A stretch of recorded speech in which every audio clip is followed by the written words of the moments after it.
Hey everybody, welcome back to another episode of Unfiltered HR, fresh off of the Small Business Employer Spotlight series, and now kind of back into the usual content on employment law updates and legal updates that affect small businesses and employers, HR updates, if you will.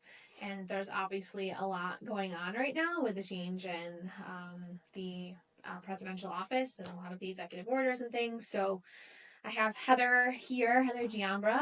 I want you to introduce yourself again, Heather. Heather's been on the podcast before, but it's been a maybe while. they didn't see that episode. Yeah. My name's Heather Giambra. I'm a management side labor and employment attorney. Been doing this work for about 20 years now. So I represent companies in typical employment discrimination cases. I do a lot of union, management side union work, and a lot of day-to-day compliance just on, client has a problem, kind of similar to what Emily does.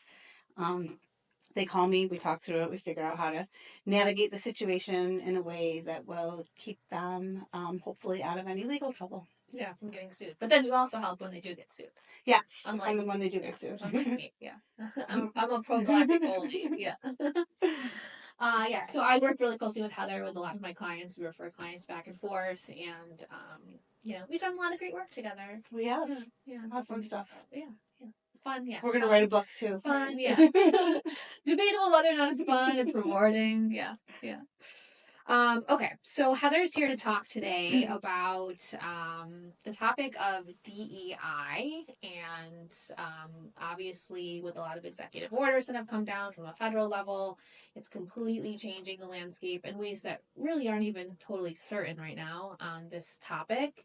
And so we thought it would be very relevant and helpful to try to have like a real honest conversation about what all of this really means, like really truly though, what has been the word on DEI and like what employers have needed to do previously, what's potentially changing now, and then maybe just make a more balanced conversation on how to kind of honor these principles in a business without even having to be like legally mandated to, and just doing the right thing. So I know I speak for Heather when I say like we're both very uncomfortable about having this conversation on camera right now, just because it's such a politically and socially like fraught topic, and it's hard to have this conversation without people getting immediately emotional and making assumptions. And so the goal of this episode and conversation is to just have a super honest, truthful, factual conversation on it without bringing beliefs and emotions into it, I think. Right.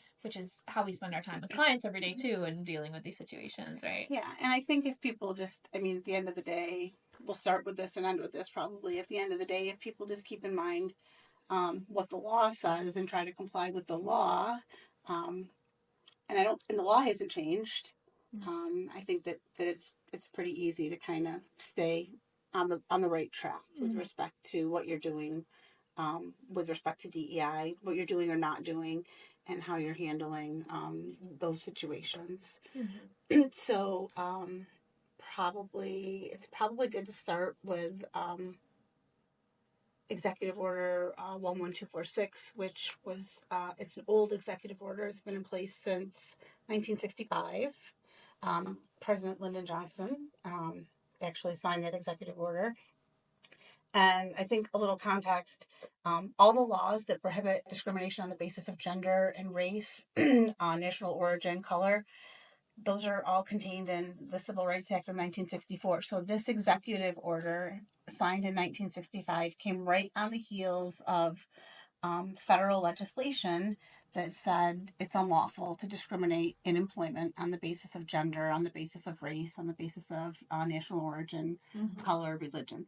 And so the purpose, I think, of Executive Order 11246 was to really get the federal government, to make the federal government sort of like a leading force in implementing the principles of the law. So it said it's unlawful to discriminate. It required affirmative action in cases where there had been discrimination. It required federal... Which was really not quotas, but targets, which is really how it's always maintained. There's never ever been quotas put in place, correct? Right. Quotas have always been unlawful, right? They've always been... Which I think is like been misunderstood. I know personally have clients who have hiring managers who thought they were supposed to hire a certain number of people from certain protected classes, and that's never been the case. And that's where DEI initiatives can go astray, is when you start putting those sort of numbers on or percentages on.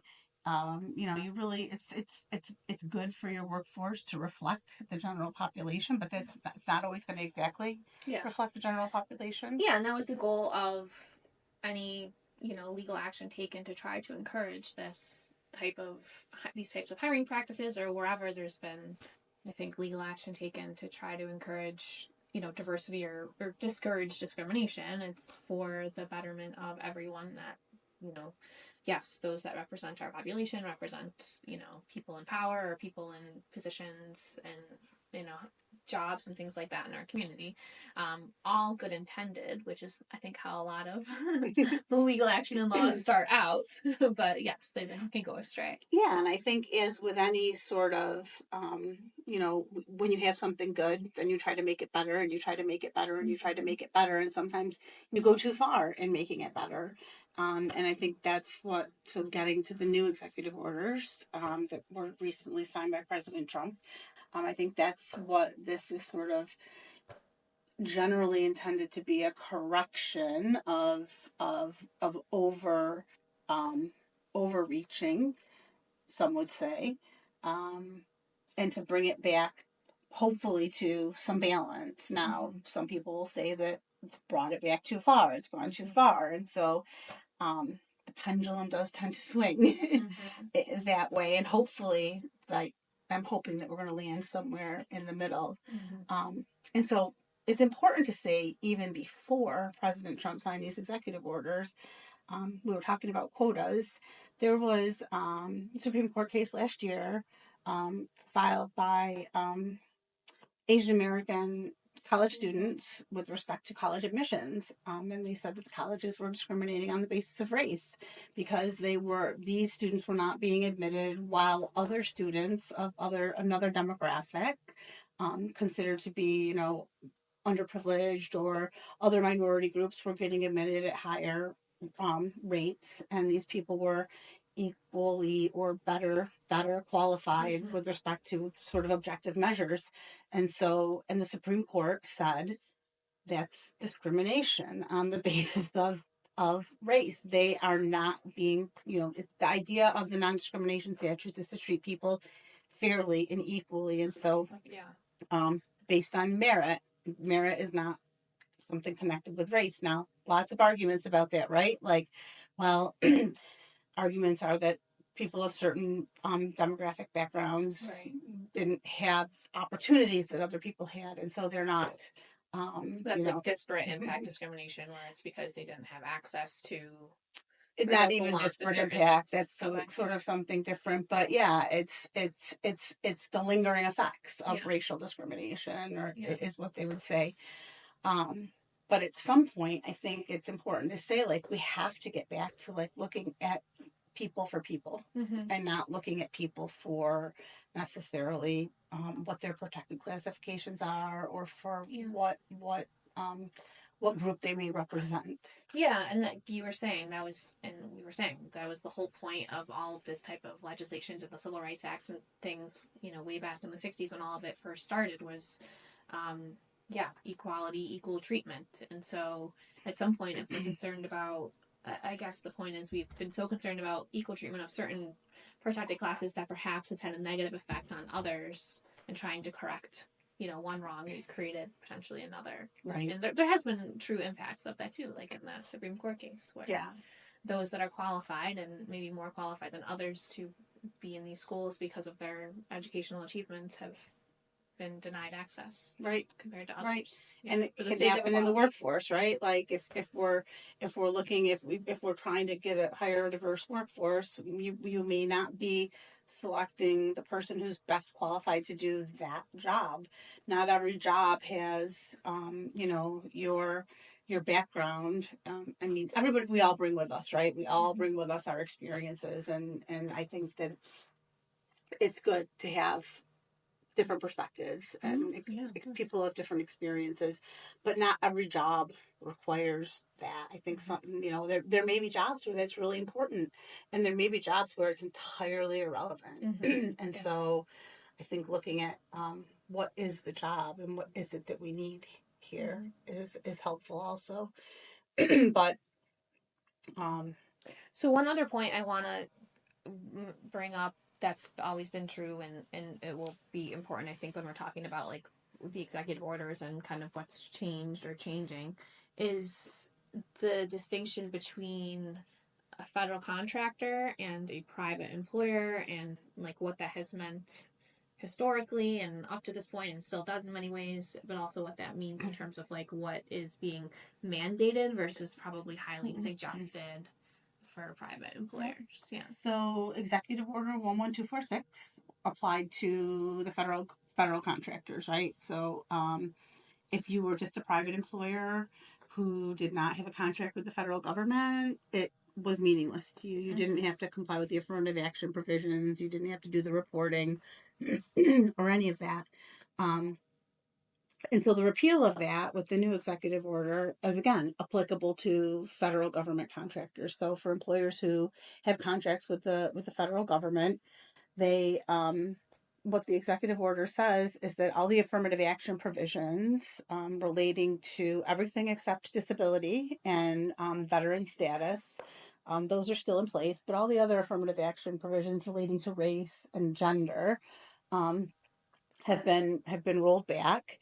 And the big thing I think for federal contractors to be aware of is that they're going to have to sign a certification in all of their federal contracts now that indicates that they are in compliance with the law and that they do not operate any unlawful DEI programs. And so the big question on everyone's mind now is what's an unlawful DEI program?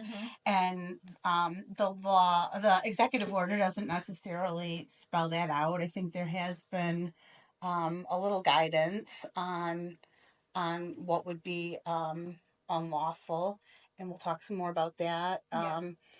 But so for federal contractors, you really want to look at all of your DEI programs, as well as things like affinity groups, your recruiting structure, whether or not you're evaluating managers based on their DEI principles, things like that, and kind of structure those things so that they're going to be in compliance with the executive order, and they're not going to be subject to challenge as being unlawful DEI provisions. And the reason that's so important is that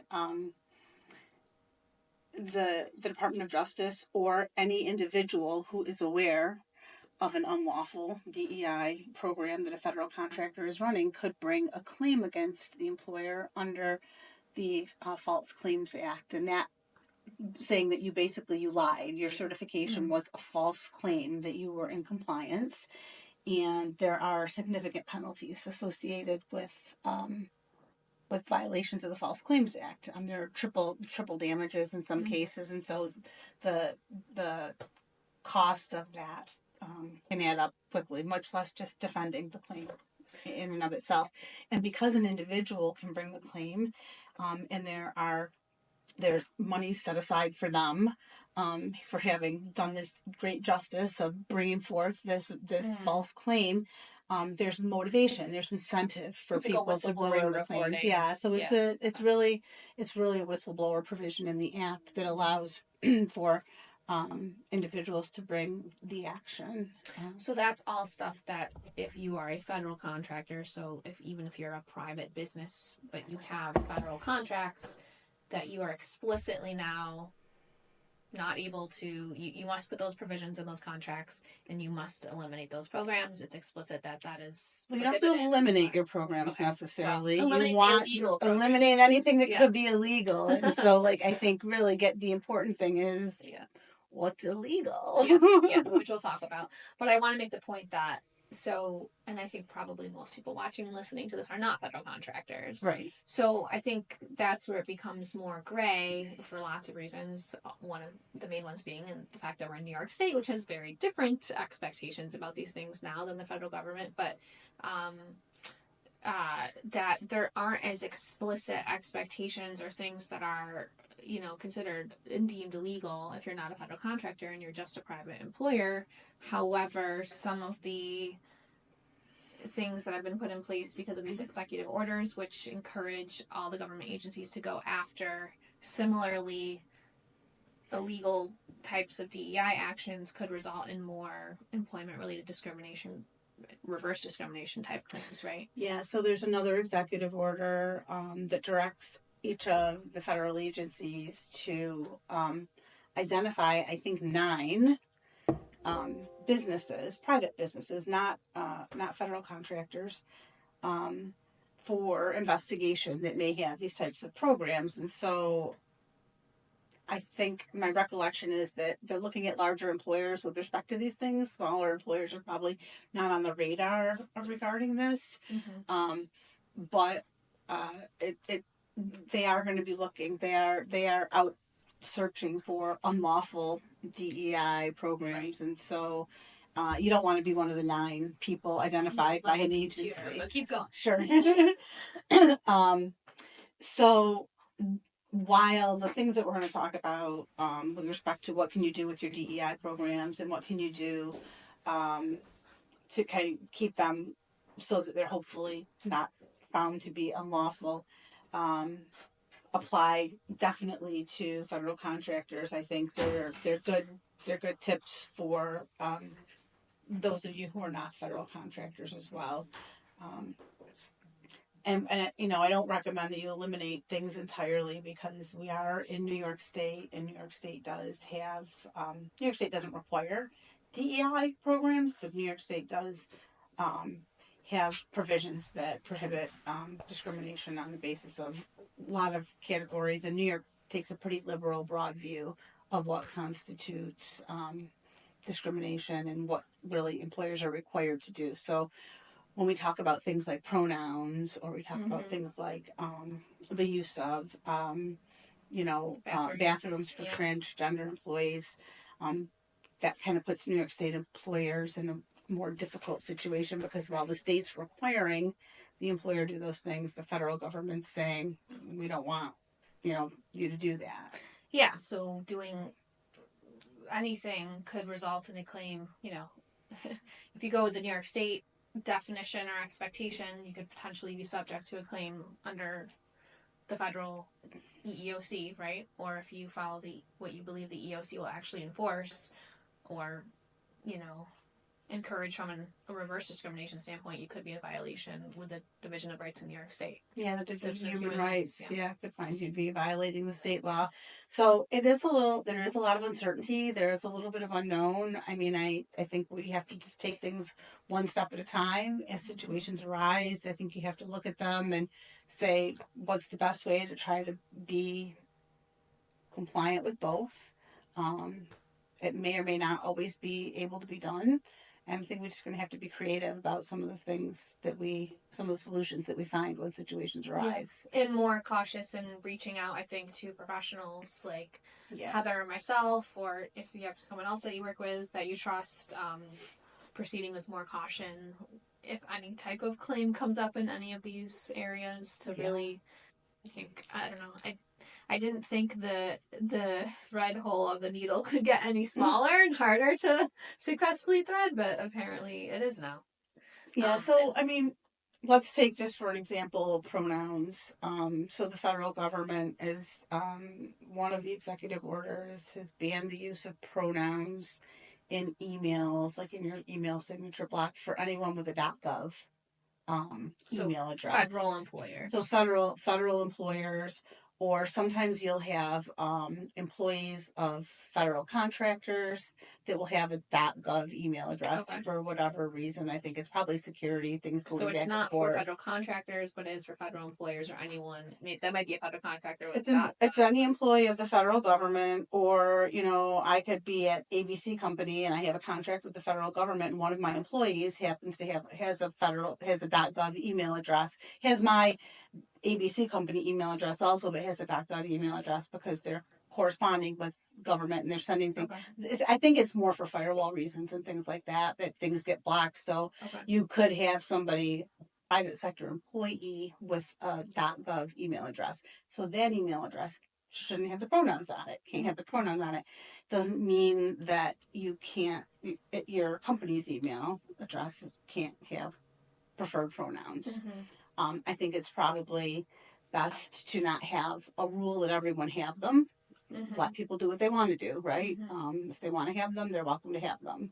And I think that we should, for the time being, at least in New York, we should respect the pronouns that people choose, because that's what New York is going to require, and the federal government doesn't prohibit that at this time.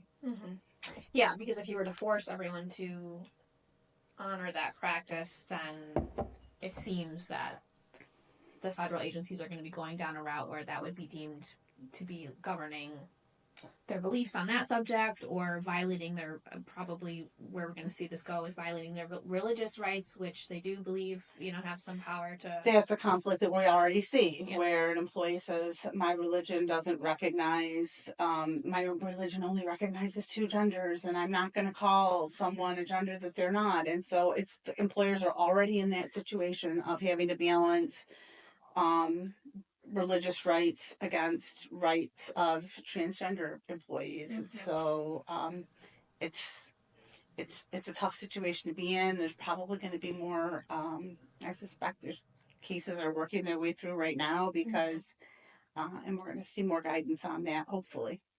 Yeah, I mean, I know we've kind of gone to the end, and we'll keep just moving around here based on the conversation, but yeah, I think that's a really good point of, just in experiences that I've had with clients who called me about situations that they're deathly afraid to handle themselves because it is so delicate, but yeah, using preferred pronouns, it's going to be very interesting because, yeah, right now, like you said, we are in New York State, which means we have to be concerned about New York State perspectives and law on this topic. And if you are an employer in New York State and you have someone on your staff who's refusing to use the preferred pronoun of another employee, that is considered discrimination. Intentionally using a pronoun that they don't identify with. Correct. I mean, I think you can say, well, you can use the person's name then. Let's use the person's name. Right. But if they are going by a different name, they change their name with their preferred changed gender, if you refuse to use, if you insist on using their, what's called a dead name, right, then that would be considered discrimination. Yeah. And so then you are expected to investigate and discipline that employee who's refusing to do that in order to comply with the New York State Division of Human Rights law. And if you don't, then you as the employer are subject to a claim of hostile work environment, or probably hostile work environment. Yeah. And you will, be paying out a sum to that employee. But it'll be interesting. Would that even be enforced will that be enforced by the EEOC now? Demanding, especially if that person is using the excuse of religious rights and freedoms and their choice not to do that, which New York State explicitly says is not it's not a valid excuse for, you can't disrespect someone else's human rights using your own as the reason. Right. So I think what you're going to see is people who are bringing claims based on transgender status are going to file those claims in the state. People who are bringing claims based on religious beliefs are going to file those claims at the federal level. And yeah. We'll win. I don't know. That would be interesting to have a case with the same two employees both filed at different agencies. If that's you, give us a call. I want to be a part of that case law, just out of interest. I mean, it would. I can see it happening. I can see and I can see the poor employer in the middle trying to navigate it and trying to make both parties happy and trying to find some solution that keeps the peace and keeps everyone happy. And it's not good enough for either, and the employer gets sued by both. Mm-hmm. Yeah. So it's a tough situation right now. Yeah, we don't have all the that. answers. I know I want to make sure that we give people like tangible shoulds and should nots do walking away from this. And I think the should in that case is like you should just call someone to help you navigate that, and not because that is another should that I want to bring up. It's a part of this too. Is I was saying this earlier to you off camera, Heather, that like I'm sure you experience this too.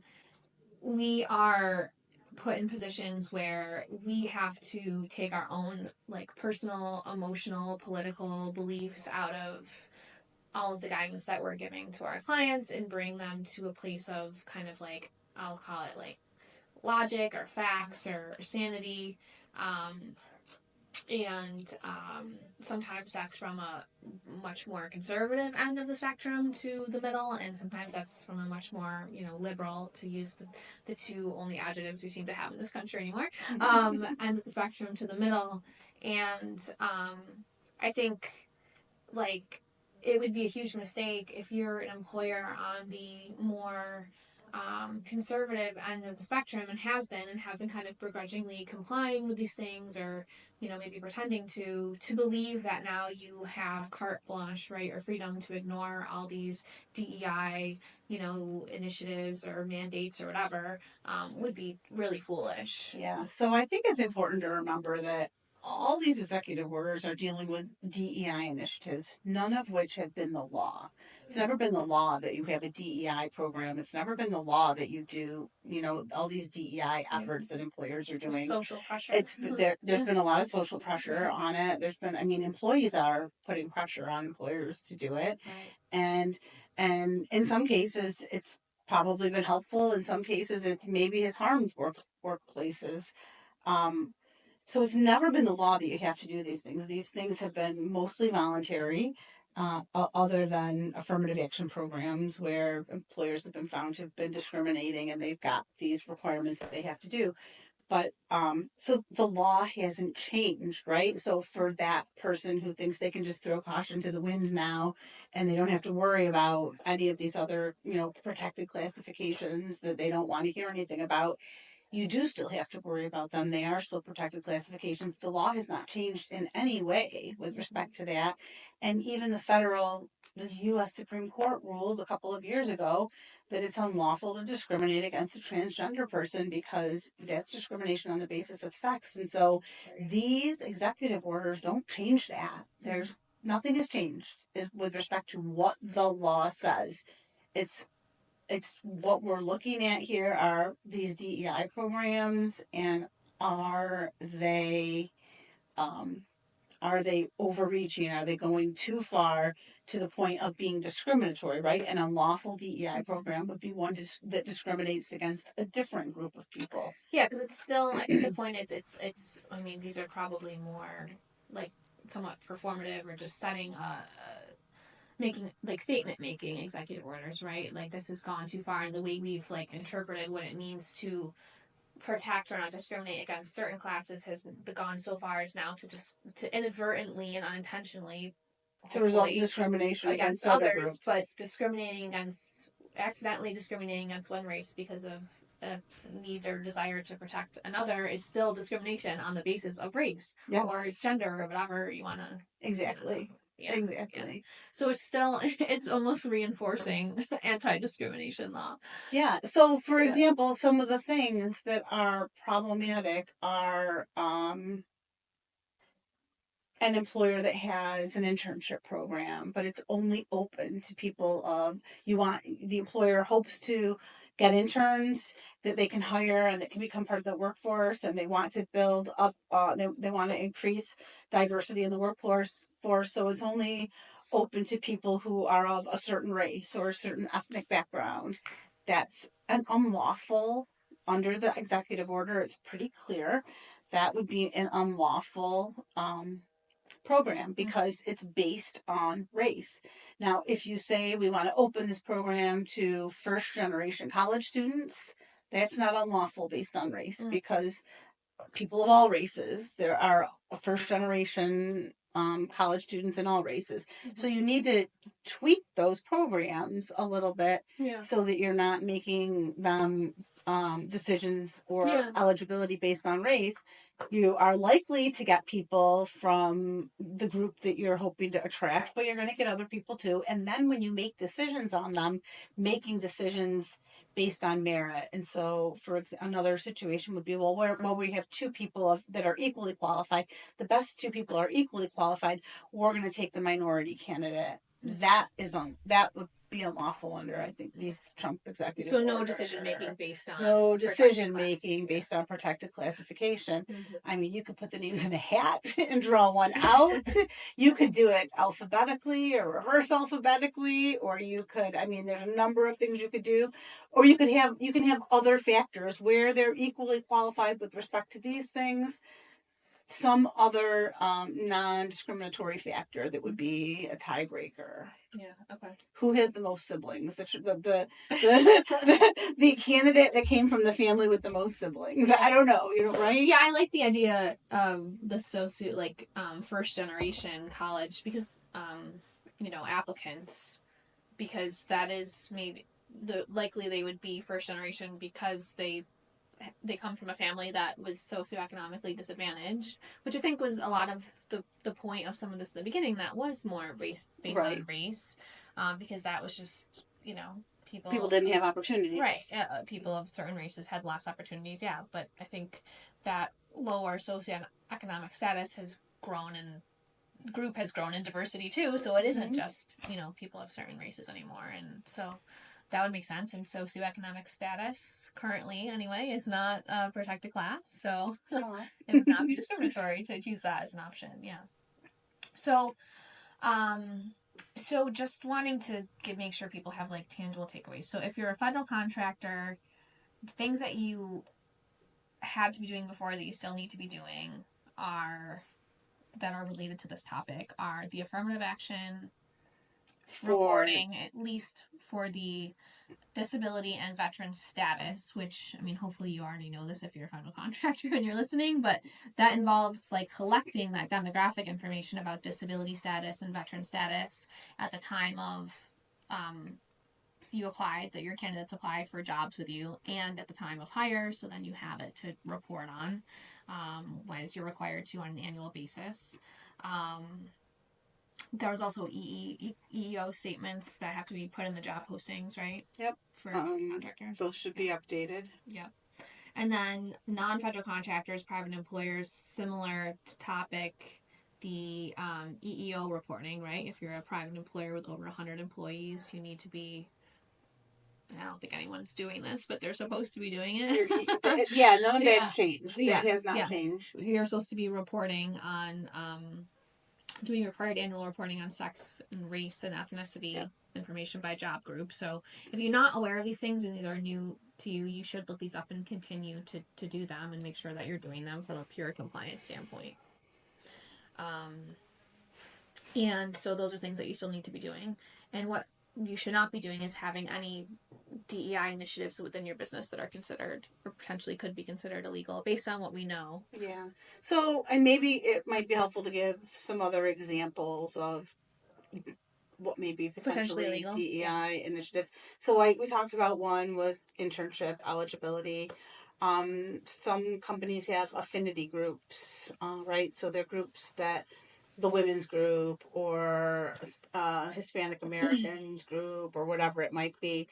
Those groups in and of themselves are not necessarily problematic so long as they're open to everyone. So men can come to the women's affinity group, and Caucasian employees can go to the Black employees affinity group meeting, or the groups for transgender employees, the same thing. They should just be open to everyone, and it may just be that they're having conversations and providing information that's just generally helpful to people in the workplace. What else? I think one thing I was reading about, which I think is a valid point on the topic of gender, like there's still all of the concern and emphasis, and again, depending on where you are as an employer, but certainly in New York State, on pay equity is still very valid. So from a gender standpoint, you should still be doing any required pay equity reporting, or examining all of your compensation practices to make sure that there isn't differences in pay amongst based on gender. any gender or any classification, really. Right. I mean, people who are doing the same job with the same amount of experience should be being paid the same amount. Yeah, again, this isn't all of this kind of changing, and I mean kind of changing and not changing, kind of like the I don't know, the mentality of it changing, and like federally it doesn't mean that you shouldn't be concerned about many other things related to equity in general. Mentorship programs. Some clients may have mentorship programs, and they are specific. They were specifically open to people of, you know, uh, protected classifications. They should generally be open to anyone who wants to apply to participate in a mentorship program. The white men should be allowed to participate, as well as everyone else. So those are the types of things that I think the government is going to say are like very clearly in their unlawful DEI initiatives. It doesn't mean that you cannot continue recruiting from diverse local places and groups. Um, rating managers on DEI initiatives. I think we've or their DEI philosophies. Managers shouldn't be rated on that. Hiring panels. So ensuring that all hiring panels have that you're both the panel itself and the candidates being interviewed, that they are a cross section amongst all all groups. That you shouldn't really be doing. So mandating that the interview panel just based on no other qualification except for your membership in a certain qualifications. class. Yeah, I mean, I have a situation where, you've got a job description, right? And you have qualifications, and your qualifications on your job description should be true qualifications. They should be job related. You shouldn't say that you need a bachelor's degree for the job if it's not required for the job. Yeah. And so you look at the qualifications, you identify the people who meet the qualifications, you interview those that appear to be most qualified. You don't take into consideration, well, we don't have any women on this in this group, so we should include a woman, even though that the only woman or all the women are far less qualified for this particular position. It should really be merit based. What do you think about specific questions during the interview process that ask about candidates' feelings about this topic, right? Like inclusivity, diversity. I mean, I think there are probably, I know there are just like college entrance essays that you have to write. I mean, I think that they have to like write some attestation statement, or they did at least. I don't think that's going to be legal anymore, about their feelings about DEI and, at best maybe how they like, foster that in their own life every day. That's probably not something, because the assumption is if you're asking about that during a job interview, you potentially are making your decisions on who to hire based on the answer to that question, just like any of them, which could be considered not, like, how if you give a wrong answer to that and you're not hired right for that answer, that could be discriminatory based on sure your beliefs on the topic. And I think certainly that under the executive order, if you're a federal contractor, I think it would be problematic. I think private sector employers can probably still do that because it's not unlawful to want a diverse workforce and to be inclusive. So I think provided that you're not a federal contractor, I don't think there's any problem with asking that. I think you just do need to be really careful How about you use that information. how you use it. I'm just imagining someone expresses their, religious beliefs that are, not aligned with, and you don't, and then they you put don't, that on the, and in then the you don't question, hire in that the answer, person. right? And they can claim Yeah. that that's the reason why, not Yeah. violated. It's certainly safer to stay away from those types of Yeah. questions. I mean, I think, again, getting back to the basics, this is a job. We're here to, like, what is the job? Merit-based What do we qualifications. need for the job? And I also, maybe this is where we can pivot into this point, which is like, I think there, you don't need to have explicit questions about, using the word diversity or using the word inclusivity in your interview questions, or, specific values on your wall that use those words either, in order to be an organization that has these values built into your culture. So, I mean, just as a specific example that's tangible on the topic of interviewing, I mean, instead of potentially asking about what someone's feelings are about DEI, or, how they, live inclusivity in their life, which those are all, I think, bad questions because they're super hypothetical. And if you're half smart, you're going to know how you're supposed to answer it. So you're going to come up with a good answer. But I think asking questions about, and I'm a big fan of this, and these are the types of questions and improvements I recommend to all my clients when we're reviewing their interview processes. But asking a question, tell me about a time you had to work with someone who you had differing personal beliefs with, Mm-hmm.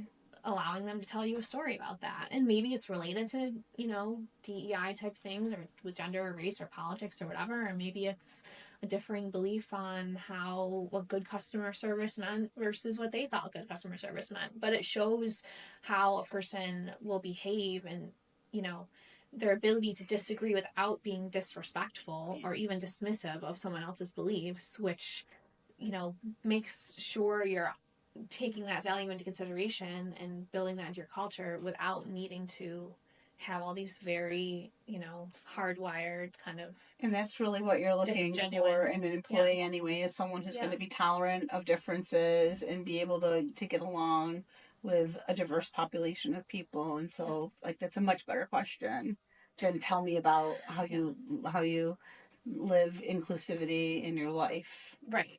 Yeah, and that's really just about being a professional, mature adult human being, and less about like your personal religious or like ideological or political beliefs, Exactly. Yeah. So I think, that's a really good point in all of this. I don't, there is a purpose and a time and place for laws, I think, to help maybe shift societal beliefs and behaviors where there is maybe wrongs that need to be righted. But that isn't, the laws aren't required to do that. Like, we can all just do the right thing just based on being good people and treating, I don't know, getting all treating people the way you would like to be treated.